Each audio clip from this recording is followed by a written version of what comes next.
در شریعت آدم در 12 سالگی به بلاغت میرسیده، اما در طریقت نزد علمای اخلاق و تربیت آدم در 40 به وای میرسیده. یعنی که ای 12 اگر مبلغ شریعت در بلاغت باشه، در 40 سالگی هر یک مرد و زن پخته میرسیدند در نزد علمای تصوف. رسید حضرت به 40 سال مبارک، رسید حضرت به 40 سال مبارک، بیامد وحیش از عز تبارک. در 40 سالگی حضرت وقتی که رسیدن ای جانب خدا، اولین خبرها با واسطه خوابای راست بود. رسول اکرم خواب میدیدن، رؤیاهای صادقه، اما خوابی را میدیدن فردا رنگ صبح صادق باری نتیجهش هم میدیدن. بعد از او در یک ماه شریف رمضان 30 روز 29 روز در غار شب زنده‌داری میکردن. اگه انسان فکر کنه که اقلا همین روزا ما خدا قدی 1 ساعت شینیم، این خیلی طریقتی بزرگیه که حضرت در 1 سال 1 ماه شریف رمضان با پررگی قدی خدا میشتن. این شوخی نیست. کی میشینه مثلا همین روزا اقلا با خدا خلوت کنیم 1 ساعت، همین شب قدی خدا قدی خلوت کنیم 1 ساعت. رسید حضرت به 40 سال مبارک، بیامد وحیش از عز تبارک. نظر کرده سوی خدیجه خاتون، بگفتا گشت احوالم دیگرگون. به پیشی مادرمان خدیجه آمد، گفت خدیجه گفت من حالم وزبین شده، من گمان میکنم چیزی خفای من میگرده، من هرچی روشنی میبینم. در روایت امام احمد بوده که رسول اکرم گفته در مکه وقتی که من میگشتم یگان سنگ نبود که خفای من میگفت السلام علیکم یا رسول الله. بشه پیغمبری میگه سنگا سلامو میدادن. حتی در سینی 8 سالگیش عبدالمطلب وقتی که رفت در وادی قصوا با بحیرا، گفتنی عالمی نصرانی وا خورد و کاروان من کرد. عبدالمطلب گفت که اینا گردان بر، گفت در مکه که یهودی های یمن این ضررشون میرسونن. گفت چی با؟ گفت این آخران پیغمبره. گفت از کجا فهمیدی؟ گفت من ای بلندی دیدم، گفت از قفاش چی علف و خوشاک و درختی هست ای قفا این سجده میکنن. این خیلی کار فقط برای پیغمبران میشه که اون وقت حضرت یاش بودن، 8 ساله بودن. نظر کرده سوی خدیجه خاتون، بگفتا گشت و احوالم دیگرگون. بیپیچانید بسر جامعی خوابی، آمد جبرائیل از نزد وهاب. وقتی که آمد میگه من از غار حرا وقتی که می برآمدم بیرون، بعد از برآمدن او وقتی که از غار حرا بیرون برآمدن حالت ده دیدم ملائکه در بین آسمان و زمین 6 تای. من گفت از اگه السلام علیک یا رسول الله. اولین بار حضرت جبرائیل امین به صورت اصلیشان میبینم که میگم افق پر رای. خداوند در قرآن جبرائیل چند نام قطعی آورده. یک نام حضرت جبرائیل امین شدید القوا بوده، قناتش قوه داشت که زمین چپک نه. شدید القوا، رسول کریم. در دیگر جا در افق اعلا چند نام قد جبرائیل آمده بوده. با اساس ایمانا که کامل شد و مردم ملائکه که ایمان آوردن شناختن، با نام او جبرائیل شد. یعنی که عبدالله بنده خدا، رئیس دستگاه ملائکه الهی. حضرت میگه من اولین بار در وقت پیغمبریش حضرت به همین صورت دیدنشه. یعنی میگه وقتی که من جبرائیل دیدم بین افق آسمان و زمین پر بود. خدیجه را داناگیش بینین که ابو جهل آسا خالیش میکنه، حتی که چندین تن از قبیله مخزوم میلیاردراش آسا خالیش میکنن. همین قدر داناگی میکنن، همین قدر میبینن. در همون زمان ثروتمندترین زن در زمان عرب بود، اما او یک چیز شناخت، او واقعا آخرت شناس بوده. در چهره رسول اکرم آخرت دید. خشاب به حال آدمی که رفیق آخرتی پیدا کنه. در چهره رسول اکرم آخرت دید، در چهره رسول اکرم پاکیزگی را دید، همه مال فدای دین رسول اکرم کرد.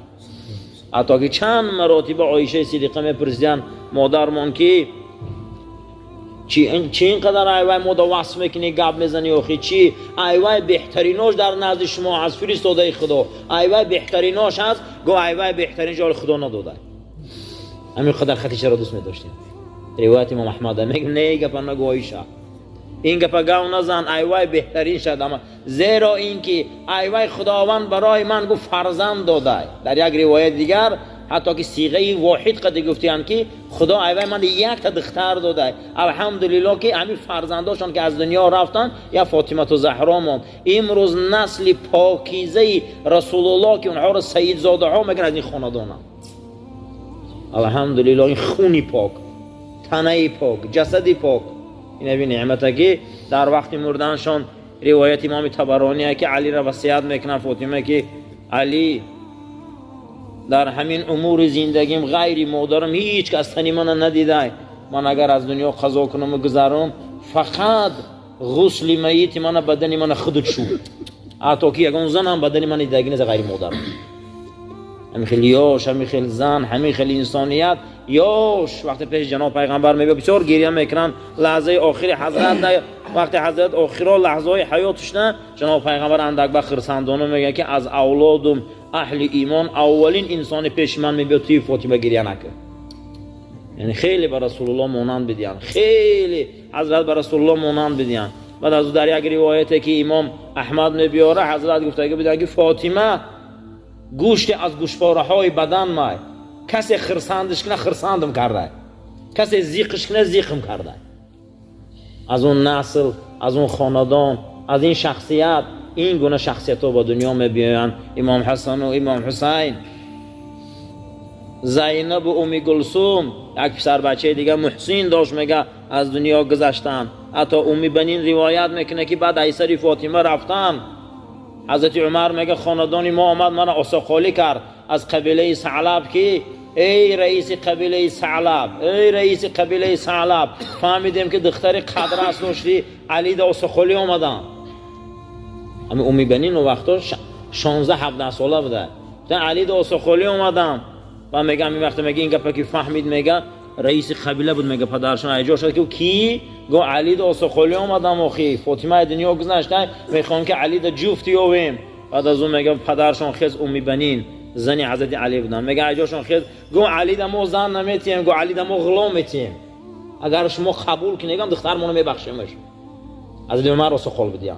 بعد از اون میگه امی بنین پیر شدگی بود 4 تا بچه از همین میشوه یک تاش ابوالفضل عباس بود ابوالفضل همین میشوه. امروز هم شیعه ها کربلا میبینن برای ابوالفضل گفته گریه میکنن برای همین ابوالفضل وقتی که حضرت امام حسین که این قدر در اون حالت جراحت میبردارن حتی میگه رنگ شیر زخمالو در زمین غلطیده بود میگه حتی که یک پاش میگه راست بوده یک پاش نه اما خنجر گیری میگه با طرفی همون زمان باقیعات دویدند در همونجا وقت جان به حق تسلیم کرد صدا را امی بنین دمه بیارن که امی بنین ابوالفضل شهید شد امی بنین وای بچت شهید شد امی بنین عبیدالله شهید شد 4 تا بچه‌ش میگن حضرت امی بنین مادرمون که پیر بودن از سری عصا و میگه همش مایله حسین نگاوزن حسین شخیل شده باشه میگه داد زدم میگم خیلی اشکاش ریخته طبرانی میبیاره میگه گفتن حسین هم مرد میگه که همین میگه یک صدای بلند زد میگه امی بنین همون سری تیاخش آمد میگه در زمین زد و نعره زد که ای فاطمه امانت نگاه کردن نتونستم فرزندات کلان کردم امانت نگاه کردن نتونستم نمیدونم فردا محشر در چی جواب میتیم ای فاطمه نتونستم این 4 بچه‌م فدای بچه‌ای تو بود میگه داد زد همین گریه کرد 86 ساله کمپیر گریه کرد همون روزی که خونی تا عروس شده آمدم وقتی که همون روزی که عروس شدن آمدند نام منم فاطمه بود همین علی من فاطمه گفته صدا میکرد گوده میگه همین نگاه میکردم چشم حسن حسین میگه 4 نشه فاطمه میفهمیدن او چمون نگفته آمدن میگه حضرت علی را گفته است که علی پدر و مادرم فدات شوه همین روزی بارد نام من فاطمه نگو برای که من نمیخوام که فرزندای تو ناراحت شوند وقتی تو فاطمه میگی من میترسم التماس و نامش حضرت علی امی بنین میمونه میگه یک زن میبیان نامی زنی اول نیست نمیکنن. امروز چی زن ها میبیان زنی اول نامش نیست میکنن، از خفای نیست کردن نام یکم میشوند. اما امی بنین میبیان میگه پدر و مادرم فدات بود نکمی کاره، بیا همین نامی من فاطمه نگیر دیگه با امی بنین میمونن. کدو و شلغم و کارتوشکا و همیار اوجوش کرده پیش حضرت علی ده میمونه. حضرت نپرسیده بسم الله گفتم میخرن. امی بنین میگه نمیپرسی که همین حلاله ای کجا آمد علی چون میگه به توجهی گفته که ای امی بنین من اول 7 پشت پدری تو را کوفتم و بعد را انتخاب کردم، این ای مولی پدری تو باشه پدری تو حرام نمیخرگم بود. بعد تای خونی پدر رو آوردن پدری تو نمیشناسن. این ای نسل خدیجه بودن. خدیجه انمون اصلاب صلب پاکشیناق، پشت پاکشیناق، نطفه پاکشیناق که مورخا میگن ای پشتای پاک و بچه‌دانای پاک رسول الله به دنیا آمدگی. خوشا به حال آدمایی که پشت آدم شناسه، خوشا به حال آدمی که نسل آدم شناسه. امروز افسوس عقیده فقط پول مانده ماشین جوره. اما خدیجه میگه دنیا در دست شای، تمام دنیا را خدیجه داره اما پروا نمیکنه. میگه چی ده در سیمای رسول اکرم آخرت دید. اولین بهترین ها اولین های قرآن میگه بهترین ها اولین های. ای کودک ها اولین کودک علی ایمان میبیاره، ای زن ها اولین زن خدیجه ایمان میبیاره، از مرد ها صدیق اکبر ابوبکر صدیق اولین ها بهترین ها. اینا اولین هایی هستن که در چهره رسول الله بزرگی را دیدن. آمد گفت خدیجه گفت حالم وزبینه چیزی را دیده استم من نمیفهمم. گفت چی گپ است؟ گفت در بدنی من گفت چیزی هست خفای من میگرده. بپیچانید بسر جامعی خواب آمد جبرئیل از نزد وهاب. حضرت میگه دفعه گفت زمیلونی منو پیچانه. حضرت میگه پیچانه خدیجه مادر من در همین حالت میگه با اکنون ندای ملکوتی آسمانی میبیا به وحیش آیتی ایها المدثر بگو ای مرد خفته قم فانذر. آمد که یا ایها المدثر ای در بوریا پیچیده ای مرد خدا گفت خیزه که مردم ترسان وقتی خوب بسای قم فانذر بخیزه کنون وقت تمام شده که دیگر. ای همون روز این آیت آمد حضرت برای رسالت دیگر میانشان بستن راست کردن. حتی این آیه مبارکه میگه در داخل بوریا حضرت پیچیده بود.